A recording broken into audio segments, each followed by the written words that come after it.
प्रश्नावली 8.5 कक्षा 11 प्रश्न नंबर 7वां है कि दो संख्याओं का समांतर माध्य 17 और गुणोत्तर माध्य 8 है तो उन संख्याओं को ज्ञात कीजिए। हल दो संख्याओं का समांतर माध्य आपका होगा समांतर माध्य a बराबर a प्लस बी बटा 2। a का मान दिया है 17, तो अब रखेंगे तो a प्लस बी बटा 2 बराबर 17। अब दो संख्याओं का गुणोत्तर माध्य है g बराबर अंडर रूट ए बी।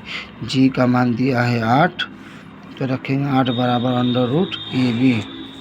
दोनों पक्षों का वर्ग करने पर, तो 8 का वर्ग करेंगे 2 घात और a b under root a b का वर्ग करेंगे 2 घात, तो 8 8 64, इसमें कौड़ी हट जाएगा, बचेगा ए बी।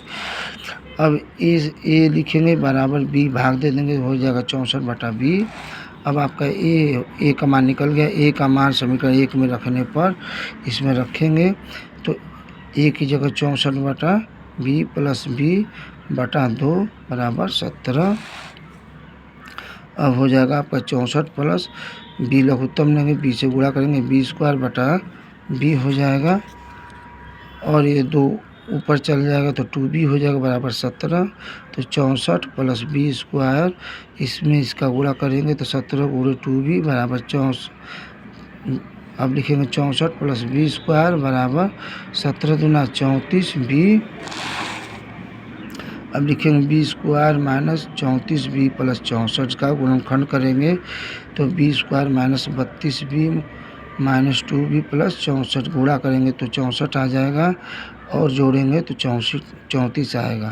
तो अब इसमें कॉमन लेंगे b, तो यहाँ बचेगा b माइनस यहाँ पर बचेगा आपका 32 माइनस 2 कॉमन लेंगे, बचेगा b और भाग देंगे तो 32 आएगा। अब b माइनस 32 कॉमन लेंगे तो बचेगा आपका b और माइनस 2 बराबर 0। अब b माइनस 2 बराबर 0, तो b बराबर 2 हो जाएगा। b का मान समीकरण 1 में रखने पर, अब समीकरण 1 में फिर रखेंगे तो a प्लस b का मान दिया है 2, तो 2 रखेंगे बटा 2 बराबर 17। अब इसका गुणा हो जाएगा 17 में 2 का, तो 17 दूना 34, यानी a प्लस 2 बराबर 34। तो a बराबर 2 इधर चला जाएगा, माइनस हो जाएगा, तो 34 में से 2 घट जाएगा 32, यानी a बराबर 32। तो a का मान 32 और b का मान दिया आपका आया है 2। दोनों संख्या हैं उत्तर।